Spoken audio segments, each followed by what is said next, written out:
जी हिंद हमारे प्यारे छोटे भाई और बहनों, आप सभी भाभियत थे आपको का डीएलएड के नंबर 1 यूट्यूब चैनल एजुकेशन 24 में आप सभी का स्वागत है। दोस्तों, मैं इस वीडियो में आप सभी को यूपी डीएलएड सेकंड सेमेस्टर परीक्षा के जो गणित का पेपर अभी अभी हुआ है, यानी कि 16 सितंबर अभी अभी जो गणित का पेपर हुआ है उसी के गणित के पेपर का यहाँ पे पूरा आप लोग को सॉल्यूशन कराने वाला हूँ। मैथ का सबसे शुद्ध सॉल्यूशन और सबसे सही सवाल यहाँ पे आप लोग को कराने वाला हूं। एक भी आपके सवाल यहां पे गलत नहीं होंगे, तो आप सभी जल्दी से इसको मिलान कर लीजिए और आप लोग देख लीजिए कि आपके कितने क्वेश्चन सही हो रहे हैं और आप कितने क्वेश्चन करके आए हो, कितने नंबर का क्वेश्चन करके आए हो, जिससे कि आपका क्लियर हो सके।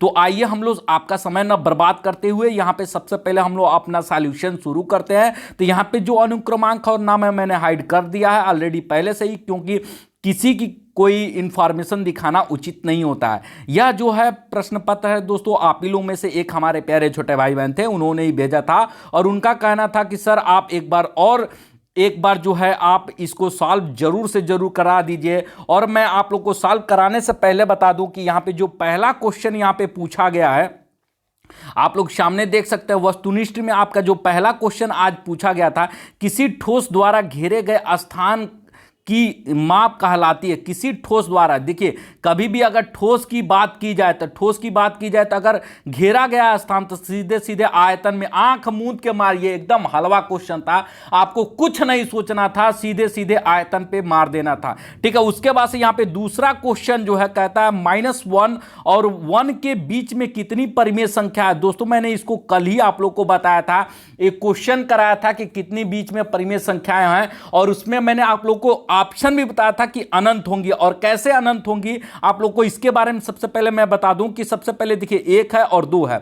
सबसे पहले परिमेय संख्या क्या होती है, जिसको P और Q के रूप में आपको लिखा जा सके और Q क्या हो, 0 ना हो। ठीक है, यह चीज होता है इसका परिमेय संख्या का। तो सबसे पहले यहां पे देखिए -1 1 है और आपका क्या है, आपका 1 है। तो सबसे पहले यहां पे हम लोग एक लकीर यहां पे खींच लेते हैं। ठीक है, तो यहां पे बीच में 0 हो गया और यहां पे -1 हो गया। इधर आने पे माइनस में होता है और इधर जाने पे प्लस में होता है, यहां पे +1 हो गया। अब देखिए इसके बीच में पूछ रहा है कितनी परिमेय संख्या है। तो अब देखिए यहां पे एक बात ध्यान में रखिएगा, यहां पे दशमलव आपका 0.5 भी हो जाएगा, 0.4 भी हो जाएगा, 0.3 भी हो जाएगा, ऐसे हो जाएगा। अगर दशमलव की बात ना लेंगे तो यहां पे 0.2 है तो 1/2 हो जाएगा, 1/3 हो जाएगा, 1/4 हो जाएगा, 1/5 हो जाएगा, ऐसे ये अनंत हो जाएंगी संख्याएं। यह क्वेश्चन मैंने आप लोग को ऑलरेडी कराया थी और जिस लड़के ने ये मुझे भेजा है उसने तुरंत सबसे पहले कह रहा था सर आपने पढ़ाया था, तुरंत मैंने अनंत पे क्वेश्चन मारा है। और जिन लोगों ने अनंत पे मारा है उनका एकदम 100% सही है, और जिन कुछ लोगों ने शून्य पे मारा है उनका पूरी तरीके से गलत है। ठीक है, तो इसका राइट आंसर दूसरे का हो जाएगा, आपका अनंत हो जाएगा। ठीक है, आप लोग सभी लोग मिला लीजिएगा, आपका अनंत हो जाएगा। ये पढ़ाया हुआ क्वेश्चन है और मैंने जो आप लोग को गेस्ट पेपर दिया था उसमें से बहुत सारे क्वेश्चन यहां पे पेपर में फंसे हैं। ठीक है, यहां पे अभी आप देखिए यहां पे कह रहा है, देखिए ये भी फार्मूला मैं आप लोग को बताया था, एकदम फार्मूला है, कल ही मैंने इसको बताया था कि आप सभी जानते हैं a² minus 2ab plus b²। मैंने आप लोगों को कल ही ये फार्मूला बताया था, a माइनस बी का होल स्क्वायर का फार्मूला हो जाता है। ठीक है, होल स्क्वायर का फार्मूला हो जाता है, यहां पे साफ साफ लिखा हुआ ऑप्शन नंबर दूसरा सही हो जाएगा, यानी कि a माइनस बी के होल स्क्वायर का फार्मूला हो जाता है a² minus 2ab plus b²। ठीक है, यही आपका हो जाता है और यही यहां पे पूछा गया था। दोस्तों एकदम आसान क्वेश्चन, आप चाहो तो देख करके तुरंत आप मार सकते थे। ठीक है, तो इसका तीसरे का ऑप्शन नंबर आपका दूसरा हो जाएगा। ठीक है, उसके बाद से चौथे क्वेश्चन में यहां पे पूछा गया था। चौथा क्वेश्चन मैं आप लोग को यहां पे दिखा दूं। चौथा क्वेश्चन देखिए क्या कह रहा है, एक वर्ग की परिमाप 4 मीटर तथा उसका क्षेत्रफल होगा। सबसे पहले मैंने कल ही आप लोग को, कल नहीं परसों बताया था कि गेस्ट पेपर में बताया था कि वर्ग का परिमाप क्या होता है। ठीक है, तो वर्ग जो होता है, वर्ग का परिमाप क्या होता है, 4a होता है, यानी कि 4 भुजाएं जैसे ये होती हैं, चारों इसकी भुजाएं क्या होती हैं, बराबर होती हैं, यानी कि इसकी दूरी इसकी दूरी इसकी दूरी इसकी दूरी पूछ रहा है चारों का। मान लीजिए इसका 1 है, 2 है, 2 है, 3 है, तो ये 4 हो गया। तो अब देखिए यहां पे 4a हो जाएगा, वर्ग का परिमाप क्या हो जाएगा 4a, और क्षेत्रफल क्या होता है ये चीज आप जानते हैं। यहां पे देखिए, यहां पे क्या यहाँ पे देखिए परिमाप क्या पूछा है, परिमाप क्या होगा 4a होगा, ठीक है। तो यहाँ पे 4a होगा, तो 4a की जगह कितना दिया है 4 दिया है, तो 4 से 4 कट गया, a बराबर कितना हो जाएगा 1 हो जाएगा। अब देखिए यहाँ पे पूछ रहा है उसका क्षेत्रफल, वर्ग का क्षेत्रफल होता है दोस्तों भुजा स्क्वायर, यानी कि a का स्क्वायर, तो 1 आया है तो 1 का हम लोग स्क्वायर कर देंगे, यानी कि 1 ही होगा, तो 1 मीटर स्क्वायर हो जाएगा। 1 मीटर स्क्वायर इसमें कहाँ ऑप्शन में दिया, देखिए पहला ही ऑप्शन यहाँ पे दे दिया है, पहला ही ऑप्शन हो जाएगा 1 मीटर स्क्वायर। तो चौथा भी एकदम आसान, देखिए अगर बात करें आसान, अगर ऑब्जेक्टिव टाइप के क्वेश्चन की तो एकदम आसान थे, ऑब्जेक्टिव टाइप के क्वेश्चन में कुछ नहीं है, ठीक है। यहां पे देखिए निम्न में से कौन सा रैखिक समीकरण नहीं है यार, एकदम आंख मूंद के मारो। सबसे पहले इसमें देखो जब बराबर के बाद से सिर्फ संख्या किसमें है, ठीक है, सिर्फ संख्या किसमें है, देखिए इसमें संख्या, इसमें संख्या, इसमें संख्या, सिर्फ संख्या, यानी कि जो अक्षर होता है ABCD लेटर होता है वो लेटर को नहीं देखना है, यानी कि इसमें है, इसमें है, इसमें है, यानी कि ये क्या है रैखिक समीकरण है ये तीनों। मगर यहाँ पे क्वेश्चन क्या पूछा, रैखिक समीकरण नहीं है, तो कौन सा नहीं है, पहला नहीं है, यानी कि इसमें 5m लास्ट में दे दिया, 5m दे दिया है, ठीक है। तो यहाँ पे पहला भी इसका ऑप्शन सही हो जाएगा। तो आप लोग समझ गए होंगे, आपका पहले का दूसरा सही हो जाएगा और दूसरे का आपका तीसरा सही हो जाएगा, ठीक है, और तीसरे का आपका दूसरा सही हो जाएगा, चौथे का पहला हो जाएगा और पांचवें का आपका पहला हो जाएगा। आपको ऐसे ही लगातार कर लेना। उसके बाद से देखिए ये भी 1 नंबर में एक आसान क्वेश्चन पूछा गया था छठवें का, कह रहा -4/5 को संख्या रेखा पर प्रदर्शित कीजिए, ठीक है। संख्या रेखा पर आप प्रदर्शित कैसे करेंगे, सबसे पहले देखिए यहां पे आप लोग को एक लाइन खींच लेनी है, ठीक है, एक लाइन खींच लीजिए और यहां पे बीच में यहां पे 0। अब देखिए इधर जाएंगे तो आपका प्लस में हो जाएगा, ठीक है, और इधर जाते हैं तो आप माइनस में हो जाता है, ठीक। तो यहां पे हम 1 मान लेते हैं, यहां पे हम 1 मान लिए और यहां पे 1 मान लिए, तो यहां -1 हो जाएगा और यहां पे हम +1 मान लिए। मगर यहां पे माइनस में पूछा है तो देखिए 1 के बीच में यहां पे 4 खंड और बना देंगे, 1 2 3 4 5 तक हो गया। अब देखिए इधर से जो चौथा आएगा 0 के बाद पहला, दूसरा, तीसरा, चौथा, ये जो चौथा आ रहा है इसके ऊपर हम लोग को क्या लिखना है -4/5 लिख देना। बस इतना ही फिगर आप लोग को बना के छोड़ देना है, 1 नंबर आपके पक्के हो गए होंगे, ठीक है। एक अगर आपने इतना कर दिया होगा तो आपके 1 नंबर पक्के हो गए। बस एक लाइन खींच देनी है और यहां पे एक -1 डाल देना और इधर +1 डाल देना है, बीच में 0 डाल देना है और यहां पे 1 2 3 4 करके और यहां पे क्या है -4/5 कर देना इसके सामने। बस इतना ही करना था, जबकि एकदम आसान क्वेश्चन था, ठीक है। सबसे एक तरीके से बात करूं तो ये वाला क्वेश्चन आपका थोड़ा सा डिफिकल्ट था, आप इसको समझ नहीं पाते। परिभाषा पूछ दिया है, अंतर पूछ दिया है कि स्तंभ आकृति और स्तंभ आरेख में 2 अंतर बताइए। ये आपका 1 नंबर का सवाल नहीं, ये आपका कम से कम 2 नंबर के सवाल में इसको पूछा जाना चाहिए था। यह क्वेश्चन आपका टफ है, इस बात को मैं भी मानता हूं। तो सबसे पहले हम लोग स्तंभ आकृति, ठीक है, स्तंभ आरेख और स्तंभ आकृति के बारे में हम लोग समझ लेते हैं। सबसे पहले देखिए स्तंभ आरेख क्या होता है, जो ऐसा आप देखते हैं इस तरह का पिंड बना होता है, कई बार ये पाई चार्ट में आप लोग देखेंगे इस तरह का स्तंभ बना होता है, ठीक है, जिसमें देखिए कहीं बराबर, कहीं ऊपर तक गया है, कहीं नीचे तक आया है, कहीं ये ऊपर नीचे तक आया है, यह क्या हो जाएगा स्तंभ आकृति हो जाएगा, ठीक है। और जिसमें देखिए जिसमें इस तरह का होता है, ये छोटा, फिर इससे बड़ा ये, फिर इससे बड़ा ये, फिर इससे बड़ा ये, फिर इससे बड़ा ये, फिर उसके बाद से इधर से क्या होता है ये घटते जाता है, फिर ये घटता जाएगा, घटता जाएगा, घटता जाएगा, अपने बराबर आ जाएगा, ठीक है। जो ये होता है आपका स्तंभाकृति होता है और ये जो होता है आपका स्तंभ आरेख होता है, ठीक है। एक चीज, पहली चीज कि, और दूसरा डिफरेंट ये हो जाएगा कि इसमें जो है स्तंभ आकृति में कोई भी नंबर बाद में घटाया बढ़ाया नहीं जा सकता, मगर स्तंभ आरेख में नंबर घटाया बढ़ाया जा सकता है। ये 2 आपके क्या हो गए, आपके अंतर हो गए, जबकि ये 2 नंबर का आपका क्वेश्चन था, 1 नंबर में ये पूछ दिया गया, जबकि टफ क्वेश्चन था आपके पेपर के लेवल के हिसाब से। फिर 8वें क्वेश्चन पे आते हैं। 8वां क्वेश्चन कहता है कि x² - x, ठीक है, पहला समीकरण, और दूसरा x⁻³ plus x⁻² plus x का मौसा ज्ञात कीजिए। मौसा तो एकदम आसान दोस्तों आप लोग के लिए पूछ दिया। अब मौसा आप कैसे ज्ञात करेंगे, सबसे पहले x² और -x दिया, इस दोनों में देखिए कॉमन क्या है, कॉमन निकालेंगे, x है दोनों बगल, तो यहाँ पे x हो जाएगा, माइन यहाँ से x निकालेंगे तो एक x बचेगा, और यहाँ से x निकालेंगे तो एक बच जाएगा। ये आपका इसका हो गया, ठीक है। अब इसका मौसा निकालेंगे, यहाँ पे x पे पावर 3 दिया है, अब प्लस x पे पावर 2 दिया है, प्लस x दिया। अब देखिए इन तीनों में x कॉमन ले लेंगे, तो x कॉमन लेंगे तो यहाँ पे क्या बचेगा, x पे पावर 2 बच जाएगा, और यहाँ पे सिर्फ x बच जाएगा, और यहाँ पे सिर्फ 1 बच जाएगा। अब देखिए ये एक समीकरण ये हो गया, एक समीकरण एक हो गया। अब इन दोनों में देखिए कॉमन क्या है, कॉमन यानी कि सिर्फ x है, ठीक है। कॉमन क्या है, x है, तो मौसा आपका हो जाएगा, मौसा कॉमन लेते हैं तो मौसा हो जाएगा आपका x, आपका मौसा क्या हो जाएगा, x हो जाएगा। बस इतना ही आप लोग को 2 लाइन का सवाल था, आप लोग को कर लेने थे, आपके 1 नंबर आपके पक्के हो जाते। फिर यहां पे आते हैं 9वें क्वेश्चन पे। 9वां क्वेश्चन आपका कहता है 3x पे पावर 3 y पे पावर 3 गुणे, ठीक है, यहां पे मल्टीप्लाई है 4x y पे पावर 3 कोष्टक बंद। उसके बाद से यहां पे देखिए भागा है, ये भागे का चिन्ह है, इतना समझिएगा।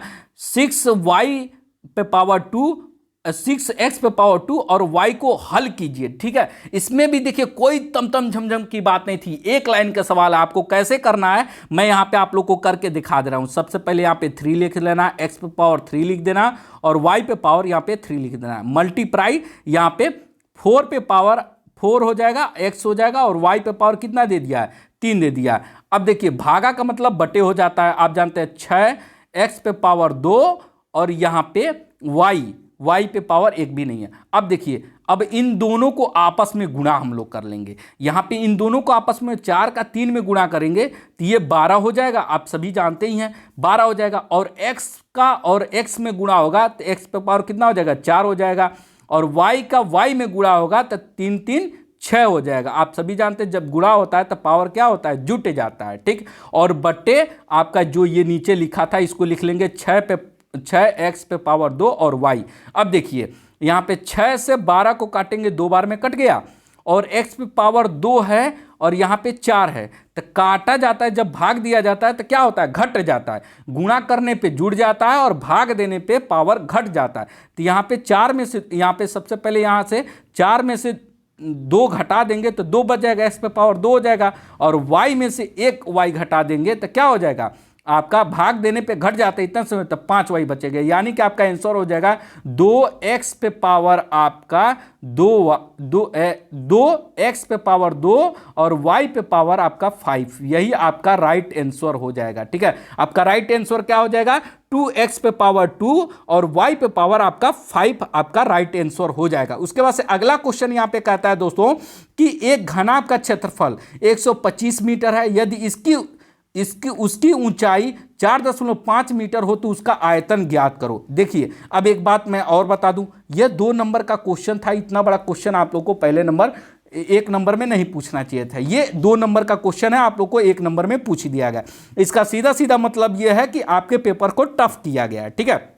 अब देखिए घनाभ का क्षेत्रफल दे दिया है इतना मीटर, आप सभी जानते हैं घनाभ जो होता है, घनाभ का क्षेत्रफल का फार्मूला क्या होता है, L गुणे बी, ठीक है। L गुणे बी कितना दे दिया है, 4.5 दे दिया है, ठीक है, या ठीक है। L गुणे बी कितना दे दिया, 4.5 नहीं दिया है, यहाँ पे 125 दिया है, ठीक है। और यहाँ पे ऊंचाई कितनी दे दी है, h का मान दे दिया है आपका कितना, 4.5, ऊंचाई का मान दिया है 4.5, और आपका L गुणे बी यानी कि घनाभ का क्षेत्रफल दिया है 125, ठीक है। अब यहाँ पे पूछ क्या रहा है, आयतन पूछ रहा है। तो आप सभी जानते हैं घनाभ के आयतन का फार्मूला होता है LBH होता है। तो आप सबसे पहले अब इसमें क्या करेंगे, LB का मान दिया है, अभी मैंने बताया था LB का मान 100 कितना है, L इंटू बी का मान कितना है 125, तो 125 गुणे और H का मान कितना है 4.5। अब जब इसको गुणा करेंगे हम लोग तो आपका आ जाएगा 562.5 आ जाएगा। एक बार आप लोग करके गुणा करके चेक कर लीजिएगा, आपका आंसर हो जाएगा घन, ठीक है, घन मीटर, ठीक है। आपका क्या हो जाएगा, घन मीटर, ठीक है, घन मीटर आप लोग को लिख लेना है, ठीक है। आपको ऐसे लिख लेना है, आपका 2 नंबर, आपका 1 नंबर आपको यहां से मिल जाएगा। अब आते हैं दोस्तों 11वें क्वेश्चन पे। 11वां क्वेश्चन कहता है, यहां पे देखिए, ये थोड़ा सा आपके दिमाग को उलझाने वाला क्वेश्चन था और स्टेप बाय स्टेप आपको इसको करना था। ये भी 2 नंबर का क्वेश्चन था, आपको 1 नंबर में पूछ दिया गया है, ठीक है। 11वां क्वेश्चन कहता है x पे पावर 2 माइनस 4x माइनस 5 व्यंजन को पूर्ण वर्ग बनाकर गुणनखंड कीजिए। देखिए यहां पे जो पूर्ण वर्ग कहा है, यही सबसे दिक्कत की बात है। अगर पूर्ण वर्ग नहीं कहता तो आपका 1 नंबर में 1 से 2 लाइन में आपके सवाल हो जाते, मगर यहां पे पूर्ण वर्ग कर दिया है तो आपका इसका मतलब स्टेप लंबा तक जाएगा। आपको ये 2 नंबर के क्वेश्चन में पूछे जाने चाहिए थे, मगर यहां पे 1 नंबर के क्वेश्चन में यहां पे पूछा गया। अब देखिए हम लोग इसको सॉल्व करते हैं कैसे।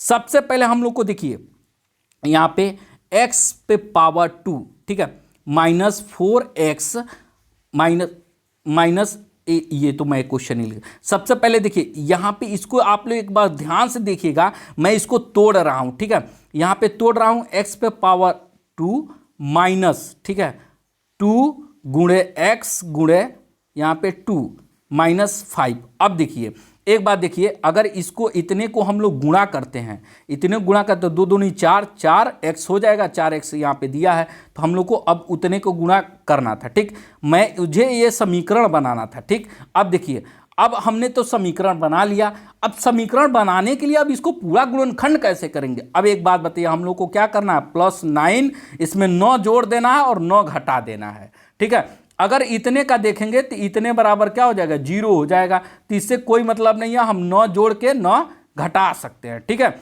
अब समीकरण को बनाने के लिए पूर्ण वर्ग बनाकर गुणनखंड करना है, तो हम लोग को पूर्ण वर्ग बना रहा है, ठीक है। अब देखिए एक बात बताइएगा, अब यहां पे हो जाएगा x पे पावर 2 माइनस 2 गुणे 2 गुणे x गुणे 2 माइनस प्लस हो जाएगा, यहां से -5 में से +9 जब जाएगा तो यहाँ पे क्या होगा, 9 में से 5 जाएगा, कितना हो जाएगा आपका 4 बच जाएगा। और मैंने कहा था जिसकी संख्या जिसका चिन्ह बड़ा होता है, यानी कि जिस नंबर पे जिसका चिन्ह बड़ा होता है वही होता है, यानी कि 9 बड़ा है, प्लस का चिन्ह है तो 4 हो जाएगा और यहाँ पे -9 हो जाएगा। अब एक बात यहाँ पे आप लोग ध्यान से देखिए, सिर्फ इतने समीकरण को, यह जो समीकरण है आपका a माइनस बी के होल स्क्वायर के फार्मूले को फॉलो करता है कि नहीं करता है। आप लोग यहाँ पे देखिए, a माइनस बी के होल स्क्वायर का फार्मूला क्या होता है, a का square minus 2ab plus b का स्क्वायर, ठीक है। अब देखिए अब यहाँ पे क्या हो जाएगा, अगर इसको आप लोग करते हैं तो देखिए मैं आप लोग को करके दिखा रहा हूँ। यहाँ पे x पे पावर 2 माइनस 4x प्लस यहाँ पे 2 पे पावर x, देखिए 2 पे पावर x, सेम ये जो लाइन है इस लाइन को फॉलो करती है कि नहीं करती है, फार्मूले को फॉलो कर रही है, और माइनस आपका 9 इसको अलग ऐसे रखे रहेंगे। अब इतने बराबर आपका क्या हो जाएगा, आपका इतने बराबर हो जाएगा, ठीक है। यहाँ पे मैं लिख ले रहा हूँ, स्पेस की कमी है, ठीक है। यहाँ पे हम लोग लिख लेंगे इतने बराबर हो जाएगा x, ठीक है, x माइनस 2 का होल स्क्वायर, ठीक है, बराबर -9, ठीक है। इतना हो गया। अब देखिए अब इतना हम लोग को आ गया, तो आप लोग नोट कर लीजिएगा, मैं इसको मिटाने जा रहा हूं, ठीक है। तो इतना आ गया। अब इसके आगे हम लोग को करना क्या है, अब सबसे पहले देखिए, अब देखेंगे यहाँ पे 9 है, ये किसी का वर्ग होता है कि नहीं होता है, 3 का वर्ग होता है, 3 पे स्क्वायर कर देंगे तो 3 3 9 हो ही जाता है। तो हम लोग को अब देखिए क्या करना है, हम लोग को ऐसे लिखना है, x माइनस 2 पे पावर होल स्क्वायर माइनस 3 पे पावर क्या हो जाएगा स्क्वायर। अब देखिए यहाँ पे a का स्क्वायर माइनस b के स्क्वायर, ठीक है, b के स्क्वायर, यहाँ पे इस अब ये एक फार्मूला बन जाएगा कि नहीं बन जाएगा, कोष्टक में a प्लस बी, आइए कोष्टक में a माइनस बी, यहाँ पे इसका फार्मूला। अब देखिए इतना बराबर a बराबर हम मान लेंगे इतना, और b बराबर इसको, और a इसको मान लेंगे। तब जब इसको हम लोग तोड़ेंगे, अब आगे तो तोड़ेंगे तो क्या होगा, अब देखिए तोड़ के मैं आप लोग के सामने दिखा रहा हूँ, तोड़ के दिखा रहा हूँ। देखिए अब इसको तोड़ेंगे तो एक कोष्टक में x माइनस 2, ठीक है, यहाँ पे हम प्लस ले लेते हैं, मान लो यहाँ पे 3 हो गया, ठीक है, पहले माइनस लेते हैं, ठीक। आप लोग कहने पहले मैं माइनस ले रहा हूँ, ठीक है, यहाँ पे -3, ठीक है। और उसके बाद से एक कोष्टक में x माइनस 2 प्लस यहाँ पे 3, ठीक है। अब इसको हम लोग ले लिए। अब देखिए अब हम लोग को करना क्या है, अब यहाँ पे देखिए, अब यहाँ पे -2 और -3 क्या हो जाएगा, ऐड हो जाएगा, तो ये क्या हो जाएगा, माइनस माइनस आपका प्लस हो जाएगा, और प्लस कितना हो जाएगा, ये हो जाएगा माइनस हो जाएगा, यहाँ माइनस माइनस प्लस हो जाएगा, मगर चिन्ह माइनस का ही रहेगा, 5 हो जाएगा, x -5 हो गया। ठीक, अब इसको हम लोग करेंगे तो इसका क्या हो जाएगा, x हो जाएगा, और माइनस प्लस क्या हो जाएगा, माइनस, मगर चिन्ह प्लस का रहेगा, मगर घट जाएगा तो क्या हो जाएगा, 1 हो जाएगा। यानी कि ये आपका गुणनखंड आ जाएगा, एक कोष्टक में x -5 और दूसरे कोष्टक में x + 1 आपका राइट आंसर हो जाएगा। आपका राइट आंसर क्या हो जाएगा, इतना कैलकुलेशन करने के बाद से आपको 1 नंबर यहाँ पे मिलेगा, जबकि ये 2 नंबर का सवाल पूछा जाना चाहिए था, जबकि ये 1 नंबर में पूछा गया है। इस बार का क्वेश्चन मैं खुद कह रहा हूं, आपके पेपर के आपके लेवल के हिसाब से ये टफ बना है। 1 घंटे में इतना ज्यादा कैलकुलेशन करना मुश्किल है। जो लड़का रेगुलर पढ़ा होगा वही इतना ज्यादा कैलकुलेशन कर भी पाएगा। इस चीज को आप लोग को ध्यान में रखना। उसके बाद से अगला क्वेश्चन यहाँ पे लघुत्री पे आते हैं। लघुत्री 12वां क्वेश्चन है, उसके बाद से 13वां है। मैं आप लोग को एक बात बता दूं, आप लोग तब तक इतना मिलाइए, तब तक मैं अगली वीडियो एक और बना लेता हूं जिसमें आप लोग को 13, 14, 15 आप लोग को पूरे उसके बाद से 13, 14, 15, 17, 18, 19 के बाकी सारे क्वेश्चन मैं आप लोग को करा दे रहा हूं। तो आप लोग थोड़ा सा इंतजार कर लीजिए, तब तक मैं अगला वीडियो बना करके आप लोग को बाकी मिला लीजिए। तब तक आप लोग आपके कितने सही हो रहे हैं आप नीचे कमेंट करके जरूर बताइएगा, और आपके 5 वस्तुनिष्ठ प्रश्न में आपके कितने सही हो रहे हैं उसमें आपको कमेंट करके जरूर से जरूर बताना है। आप सभी ईमानदारी से अपना नंबर जरूर बताइएगा कि आपके कितने सही हो रहे हैं। बाकी और भी कोई पीएनपी की तरफ से संबंधित सूचना चाहिए और चैनल पर नए होंगे तो चैनल को भी सब्सक्राइब कर लीजिएगा। बाकी इस वीडियो में अभी बने रहिए, अभी थोड़ी देर बाद मैं आप लोग को एक नई वीडियो लेकर आता हूं, उसमें पूरा आपको सॉल्यूशन, आपका पूरे मैथ का सॉल्यूशन आप लोग को और अच्छी तरीके से करा दूंगा। और इस वीडियो को अपने सभी प्यारे भाई बहन के साथ शेयर जरूर से जरूर कर दीजिएगा। तब तक दोस्तों, जय हिंद, वंदे मातरम।